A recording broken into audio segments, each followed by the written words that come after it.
1 گھنٹہ لیٹ ہوا تھا جلوس اور آپ کی پولیس نے FIR کر دی.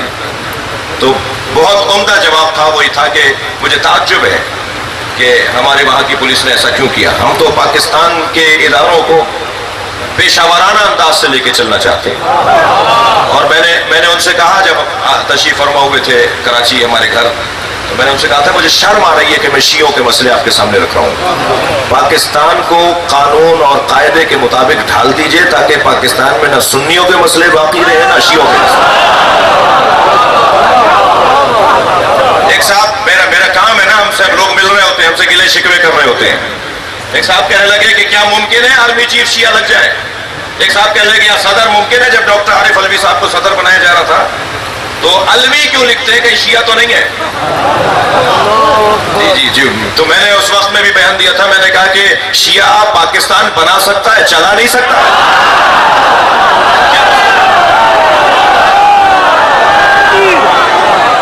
کیا مسئلہ؟ پاکستان کو ایک سنی نے سوچا تھا اور ایک شیعہ نے بنایا تھا. یہاں بہت خوبصورت. اس میں کسی نے بہت اچھا لکھا ہے کہ پاکستان بنایا کس نے؟ آگے سے جواب ہے محمد علی و فاطمہ نے.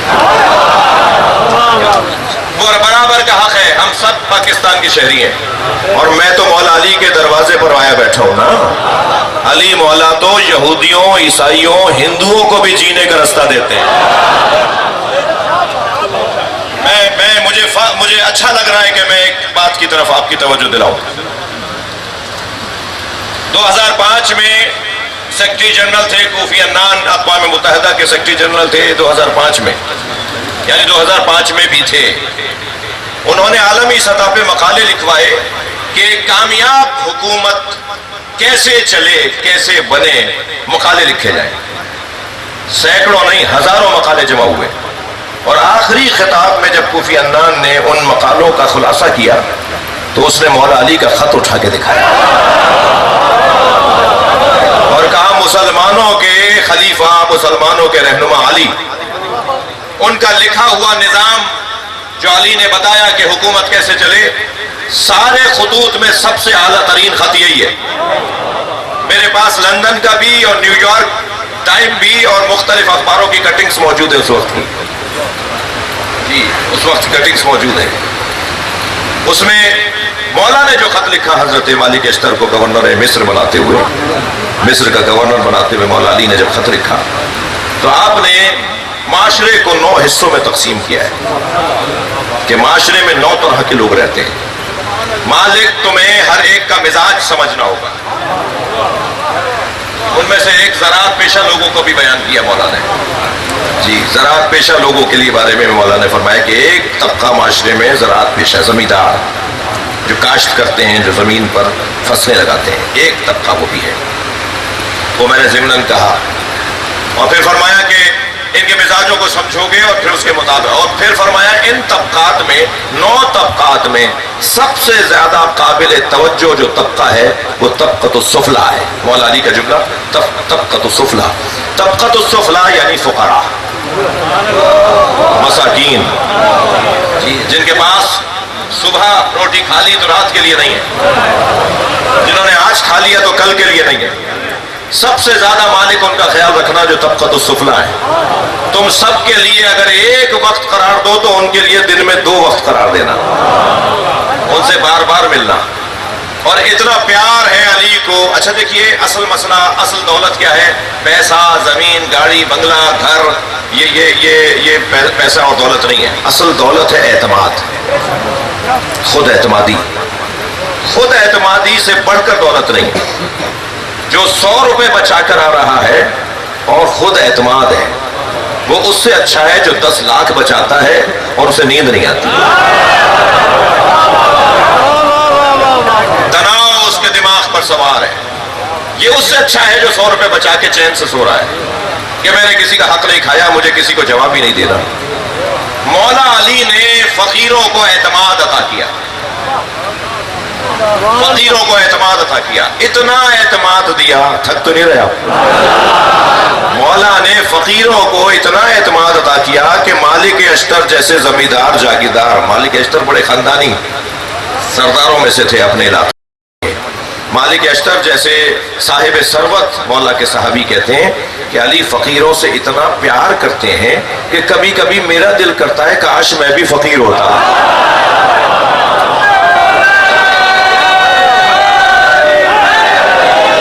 صلوات پڑھیں گے محمد و آل محمد۔ اصل بات جو میں کرنے جا رہا تھا، جس کے لیے میں نے 4-6 جملے آپ کو اور ہدیے کر دیے، اس خط میں توجہ چاہوں گا شاہ صاحبان سے، اس خط میں مولا علی نے ایک آیت سے بھی استفادہ نہیں کیا۔ خط اگر A4 سائز پر آپ پرنٹ نکالیں گے نا تو تقریباً 3 صفحوں کا خط نکلے گا۔ اگر 15 کے فونٹ کے اوپر نکالیں گے، 17 کے فونٹ پہ، 18 کے فونٹ پہ نکالیں گے تو 4 صفحوں کا بن جائے گا۔ جی 4 صفحوں کا لے لیجئے A4 سائز میں۔ اس 4 صفحوں کے خط میں مولا کائنات نے ایک قرآن کی آیت سے بھی دلیل نہیں پیش کی۔ میں تو ابھی اگر آیتیں نہیں پڑھوں تو آپ کہیں گے تقریر کیسی تھی، قرآن ہی نہیں پڑھا۔ میں اگر حدیثیں نہ پڑھوں تو آپ کہیں گے یہ مولوی صاحب کیسے انہیں کوئی حدیث ہی نہیں آتی۔ مولا کائنات سے بڑھ کر کوئی قرآن جانتا ہے؟ جو خود مجسم قرآن ہو، جو خود بولتا قرآن ہو۔ تو مولا کو تو سب سے زیادہ قرآن کی آیتیں اس میں لکھنی چاہیے تھی۔ ایک آیت بھی مولا نے اس خط میں نہیں لکھی، ایک حدیث بھی نہیں لکھی۔ کیوں نہیں لکھی؟ اس لیے کہ علی خط لکھ رہے ہیں۔ توجہ چاہوں گا، مجھے موقع مل رہا ہے کچھ کہنے کا۔ علی خط لکھ رہے ہیں معاشرے میں حکومت کرنے والے حاکم کے لیے، اور معاشرے میں تو مسلمان بھی رہتا ہے، ہندو بھی رہتا ہے، عیسائی بھی رہتا ہے، یہودی بھی رہتا ہے۔ اگر علی نے خط لکھا ہوتا قرآن کی آیتوں سے تو مسلمان کہتا یہ میرے لیے لکھا ہے، ہندو کہتا میرا اس سے کیا واسطہ ہے، عیسائی کہتا یہ میرے لیے تو لکھا ہی نہیں ہے، میں قرآن کو مان نہیں رہا۔ علی نے قرآن سے آیتیں پیش کی ہیں، علی مولا نے ایک آیت بھی نہیں لکھی۔ ہندو بھی آج کہہ رہا ہے یہ علی نے میرے لیے لکھا ہے، عیسائی بھی آج کہہ رہا ہے، کوفی خاندان کون ہے وہ کہہ رہا ہے میرے لیے لکھا ہے۔ جی راجیو گاندھی نے ہندوستان میں اس خط کو چھپوایا، وہ نسخہ بھی میرے پاس ہے۔ ہندوستان کے وزیر اعظم نے اس خط کو چھپوا کر پرنٹ اس کا عام کروایا اور کہا اگر حکومت کامیاب چلانی ہے تو علی کو پڑھو۔ یعنی 1400 سال پہلے جو علی نے مزاج بتایا آج بھی مزاج وہی ہے۔ گورنر جہادات خان تھے ہمارے یہاں سندھ کے اندر، گورنر تھے سندھ کے، اور بڑی بڑی پوسٹوں پہ اور بڑے افسران اس کو چھپواتے رہے ہیں۔ اس خط کو ہم نے موجودہ جو ابھی حکومت کچھ وقت کے لیے ہٹی ہے، انہیں بھی، خان صاحب کو بھی میں نے جب انگریزی میں علامہ رشید ترابی کا خط دیا، یعنی علامہ رشید ترابی نے جو انگریزی ترجمہ، قائد اعظم کو اردو پڑھنا نہیں آتی تھی تو انہوں نے فرمایا علامہ رشید ترابی سے کہ مجھے انگریزی ترجمہ کروا کے دو، تو خود علامہ رشید ترابی نے جو انگریزی ترجمہ کیا تھا وہ قائد اعظم کو دیا گیا۔ تو قائد اعظم کو دیا ہوا ترجمہ وہ میں نے ابھی پچھلے دفعہ جب خان صاحب کو دیا تو مجھے یہ کہہ کر انہیں خوشی ہوئی، کہنے لگے کہ میں اردو میں اس کو بہت سمجھ کے پڑھتا تھا، یہ مجھے زیادہ اچھا سمجھ میں آئے گا۔ تو ہماری خواہش یہ ہے کہ ہم نے تو کبھی یہ مطالبہ ہی نہیں کیا کہ صدر ہمارے مسلک کا ہو، وزیر اعظم ہمارے مسلک کا ہو، ہمارا تو سیدھا سا مطالبہ یہ ہے کہ پاکستان کو آئین کے مطابق لے کے چلو، پاکستان کو قانون کے مطابق لے کے چلو، پیشہ ورانہ انداز سے، پروفیشنل انداز سے لے کے چلو۔ جب ہر چیز پیشہ ورانہ انداز سے چلے گی تو کہ مسئلے ہی نہیں رہیں گے لوگوں کو۔ ہمیں پھر خواریت کی باتیں نہیں کر رہے۔ کون ہے جو اللہ سے قرب زیادہ رکھتا ہے؟ تو اس ترجمے میں بھی میں بہت حاشیے میں چلا گیا، اس ترجمے میں بھی دقت کی ضرورت ہے۔ ایسے ہی 2 حدیثیں سنا دیتا ہوں جس کا ترجمہ ذرا جلدی میں کیا گیا ہے، ترجمہ دوبارہ ہونا چاہیے۔ مثلا مولا علی کا ایک قول سنا جاتا ہے، سلونی سلونی قبل ان تفقدونی، پوچھو پوچھو اس سے پہلے کہ میں دنیا سے چلا جاؤں۔ ترجمہ اچھا نہیں ہے، ترجمہ اچھا نہیں ہے، ترجمہ یہ ٹھیک ہے مگر اس سے اچھا بھی ہو سکتا ہے۔ علی یہ نہیں کہہ رہے کہ سلونی سلونی قبل ان تفقدونی، پوچھو پوچھو اس سے پہلے کہ میں دنیا سے چلا جاؤں۔ علی کہہ رہے ہیں سلونی سلونی قبل ان تفقدونی، پوچھو پوچھو اس سے پہلے کہ تم مر جاؤ۔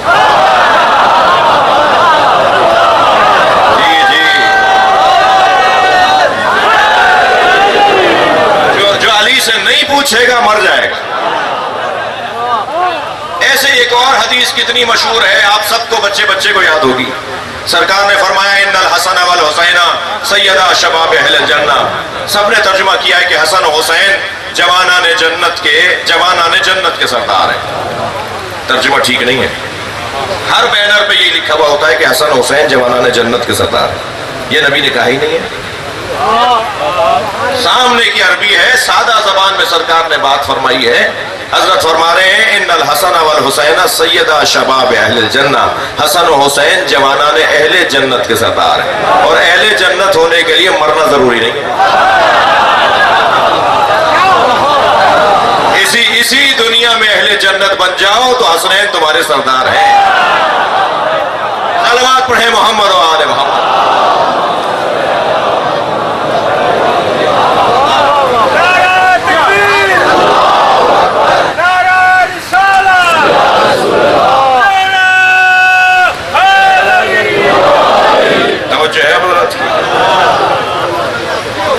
عزیزو، گفتگو یہاں ہے کہ اللہ صاحبان ایمان سے مخاطب ہے کہ اپنے اندر صلاحیتوں کو ایجاد کرو تاکہ تم توحید، رسالت اور ولایت کو قبول کر سکو۔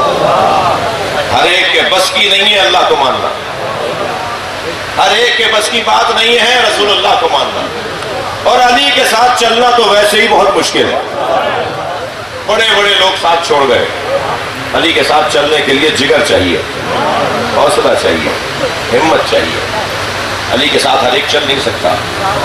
علی کی تنہائیوں کے اوپر اگر غور کیا جائے تو ہاتھ پیر کانپنے لگے، وجود تھرتھرانے لگے کہ علی کتنے تنہا تھے، کوئی بات سننے کو تیار نہیں تھا، کوئی بات سمجھنے کو تیار نہیں تھا۔ کنویں میں منہ دے کر علی اپنے دل کے راز بتاتے تھے،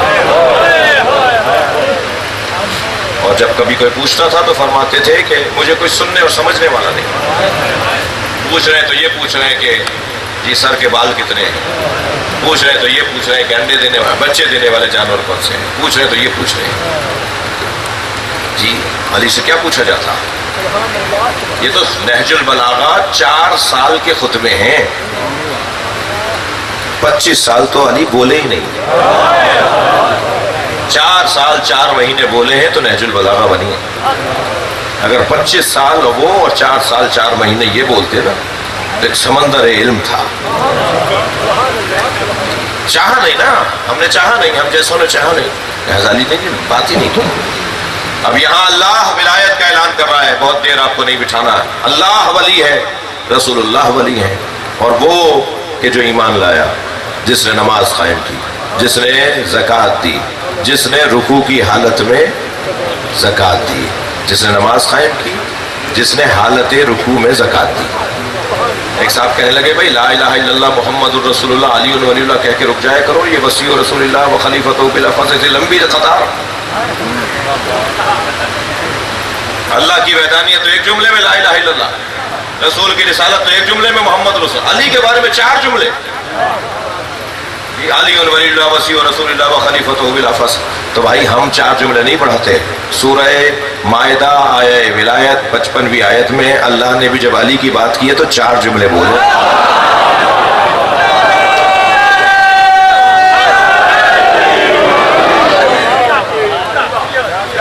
انما ولیکم اللہ ایک جملہ، ورسولہ ایک جملہ، والذین آمنوا جب علی کی بات ہوئی والذین آمنوا یقیمون الصلاۃ ویؤتون الزکاۃ وہم راکعون۔ جب علی مولا کی بات اللہ کر رہا ہے سورہ مائدہ کے اندر تو پھر 4 جملے کہہ رہا ہے۔ بھائی خبردار ذرا سنبھل کے سننا، علی کے بغیر نہ یہاں گزارا ہے نہ وہاں گزارا۔ کسی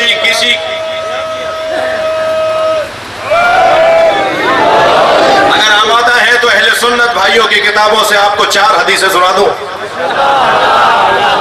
4 پر آپ نے بسم اللہ دھیمے سے بولا ہے تو 2 سنا دیتا ہوں بھائی، تو 2 ہی سنا دیتا ہوں چلا ہے، کیونکہ وہ آپ تھک رہے ہیں مجھے لگ رہا ہے۔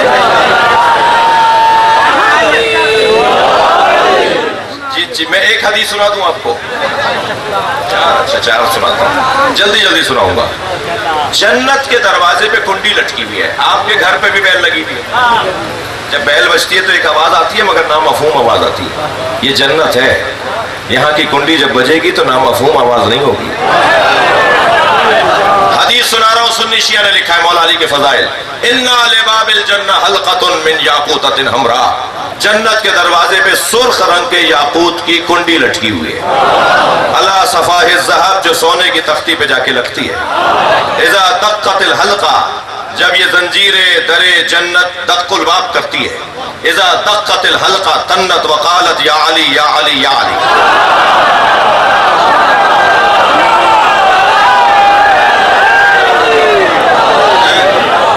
جنت کے دروازے پر جو کنڈی بجتی ہے, اس کنڈی کے بجنے کی آواز ہے یا علی.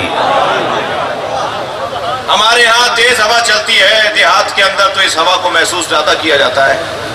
جب تیز ہوا چلتی ہے تو ایک آواز ہوا کی بنتی ہے نا, جسے شاعر حضرات صدائے سرسر کو نظم کرتے ہیں, لکھتے ہیں صدائے سرسر, سرسر کی آواز, ہوا تیز چلنے کی آواز صدائے سرسر. جنت میں جب تیز ہوا چلے گی تو صدائے سرسر نہیں ہوگی, علی علی ہوگی.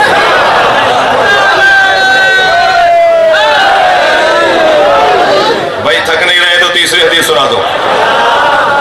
اللہ نے دوزخ کے 7 دروازے بنائے ہیں اور جنت کے 8. دوزخ کا ایک دروازہ کم رکھا ہے, اس لیے کہ وہاں وہ کم بھیجنا چاہتا ہے. جی, جنت کے 8 دروازے اور دوزخ کے 7 دروازے. جنت کے 8 دروازوں پر لکھا ہوا ہے لا الہ الا اللہ محمد الرسول اللہ علی ولی اللہ. اہل سنت کی کتاب کا حوالہ دے دیتا ہوں تاکہ اپنے بھائیوں کو, میرے عزیزوں کو, میری جان کو جا کر آپ پیغام دے دیں. فرائض الصمتین علامہ الجوینی, 350 سال پرانے محدث اہل سنت, جو ہمارے بھی عالم ہیں. سنی شیعہ عالم نہیں ہوتا, عالم عالم ہوتا ہے. یہ کیا بات ہوئی کہ وہ سنیوں کے عالم, یہ شیعوں کے عالم. عالم عالم ہوتا ہے. میں شیعہ بچوں سے کہہ رہا ہوں, آپ کے علاقے میں جو سنی عالم رہتا ہے اس کے لیے گلدستہ لے کے جاؤ, مٹھائی کا ڈبہ تیار کرو, اس کے دروازے پہ جا کے دروازہ بجاؤ, مٹھائی کا ڈبہ دو, گلدستہ دو اور کہو میں شیعہ ہوں اور سنی عالم کا احترام کرنے آیا ہوں. آپ دیکھیے گا اگر اس فارمولے پر 1 سال بھی عمل ہو گیا نا تو رنگ ہی بدل جائے گا, حالات ہی کچھ اور ہو جائیں گے. اخلاق سے بڑھ کر تبلیغ ہی نہیں ہے. ناراض ہو رہے ہیں آپ مجھ سے. اخلاق سے بڑھ کر کوئی تبلیغ نہیں. مسکرا کے بات کر لو, پیار سے بات کر لو. چہرہ ایسا بگڑا ہوا ہوتا ہے بعض لوگوں کا جیسے ان کے سارے جہاز ڈوب گئے. بھائی ذرا چہرہ اچھا کر لو, پیار سے بول لو. توجہ ہے جی. ایک اور حدیث سنا دوں, چاہیں گے آپ حدیث سنا؟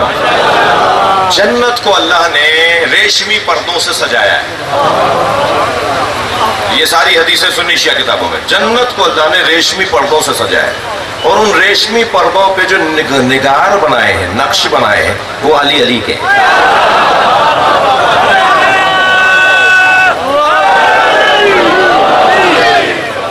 آیت اللہ جوادی عاملی, بہت بزرگ عالم, اللہ کے عارف بندے, وہ کہتے ہیں کہ جب میں نے یہ حدیث پڑھی کہ جنت کے دروازے پر جب کنڈی بجے گی تو علی علی کی آوازیں آئیں گی, تو میں اپنے استاد علامہ محمد حسین طباطبائی کی خدمت میں گیا. میں نے کہا استاد, جنت کے دروازے پہ علی علی کی صداؤں کا فلسفہ کیا ہے؟ تو استاد مسکرائے اور فرمایا جس کے گھر جاؤ گے اسی کا تو نام لوگے.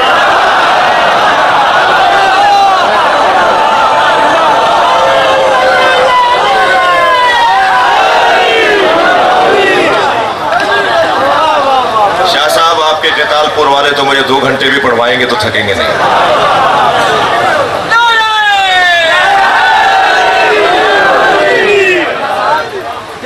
چراغ الفت حیدر جلا کے دیکھ, دل میں چراغ الفت حیدر جلا کے دیکھ. ارے حکم رسول پاک پہ گردن جھکا کے دیکھ. جنت بڑھے گی آپ تیری پیشوائی کو, اے بے خبر حسین کی مجلس میں آ.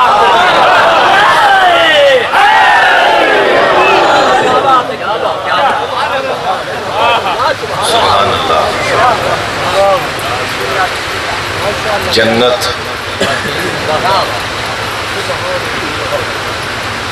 اہل بیت کے ہاتھ میں ہے۔ شاہ محدث دہلوی بہت بڑا نام ہے ہمارے بھائیوں کا۔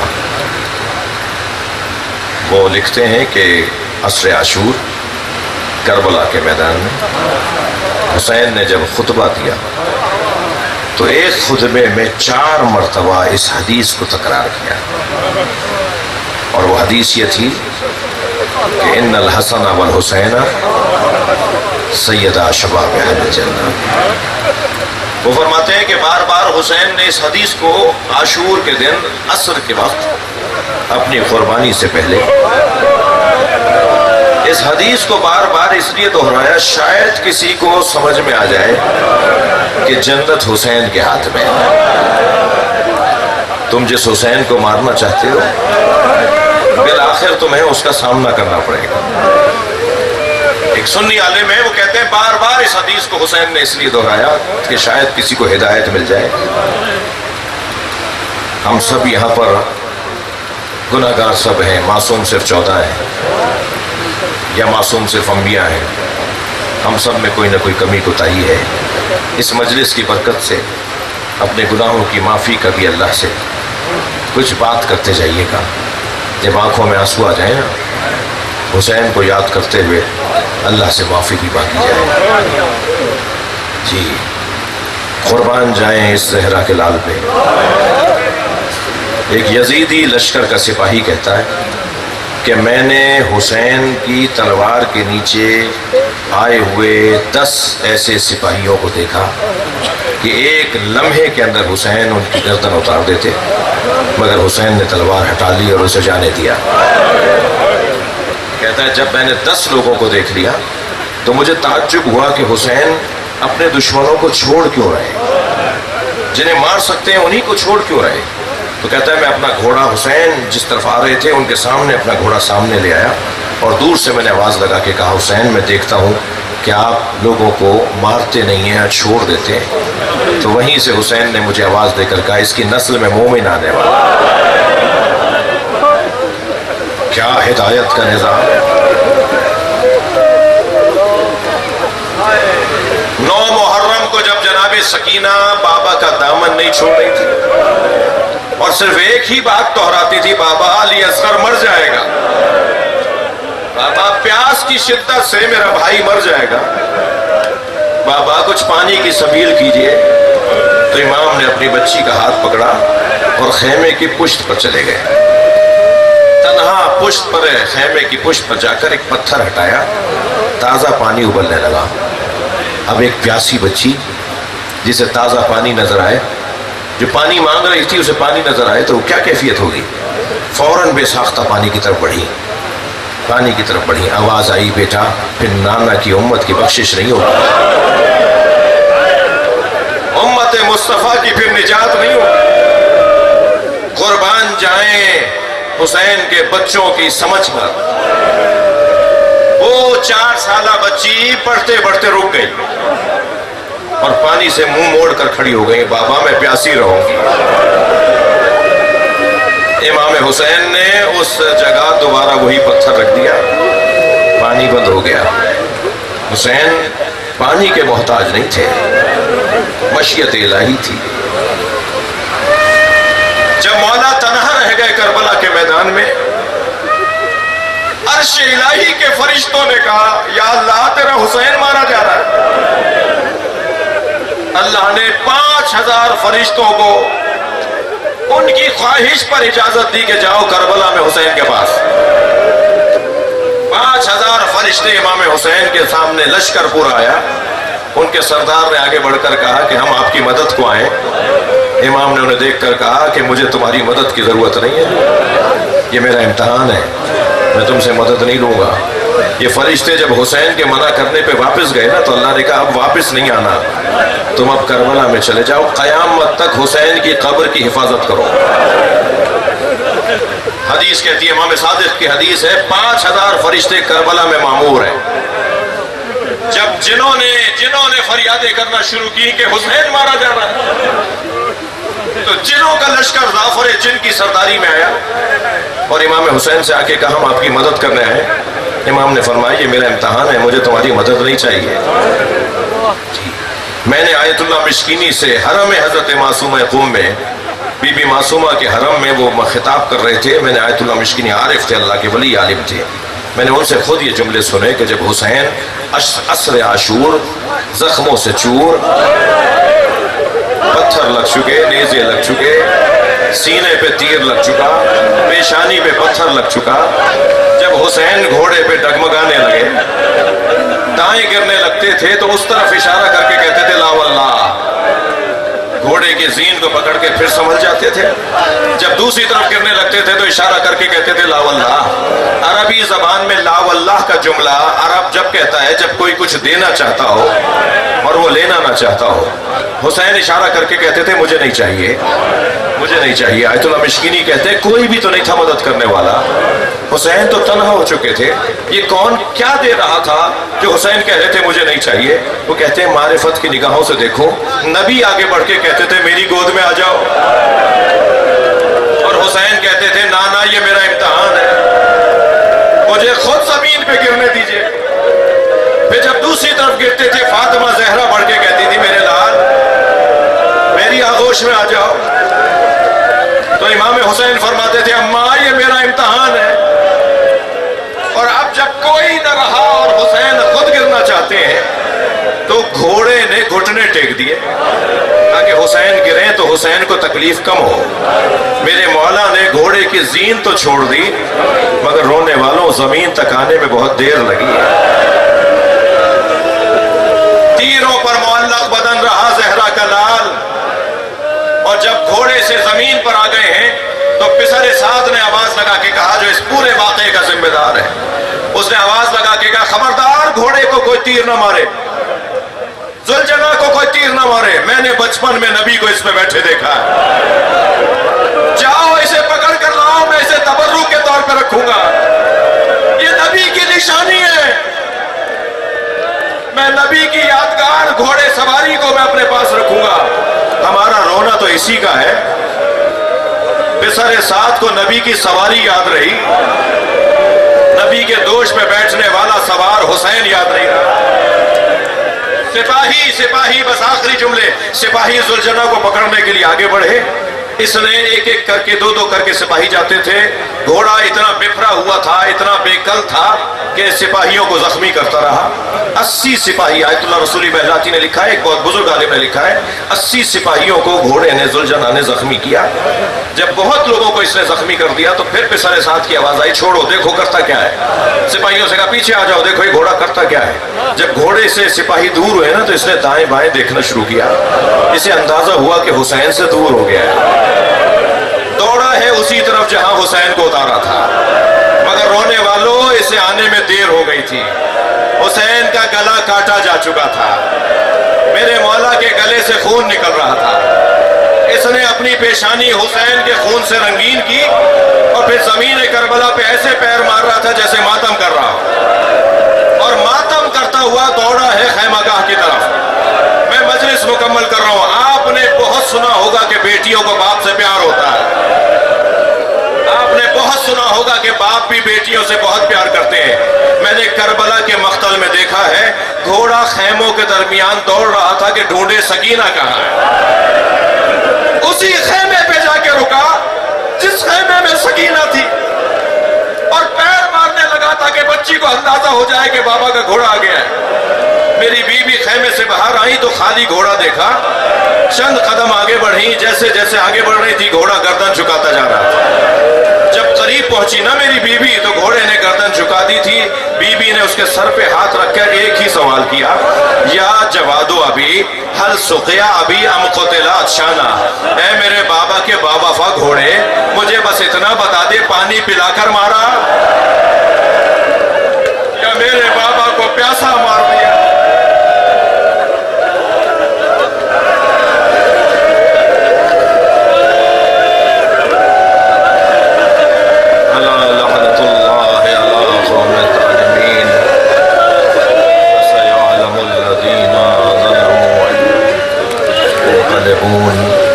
مرحوم مغفور کے درجات کی بلندی کے لیے سورہ فاتحہ کرو۔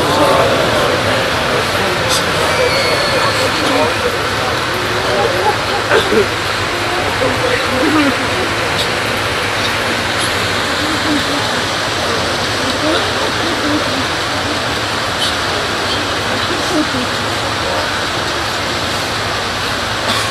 الله الرحمن الرحيم على محمد وعلى محمد وأصحابه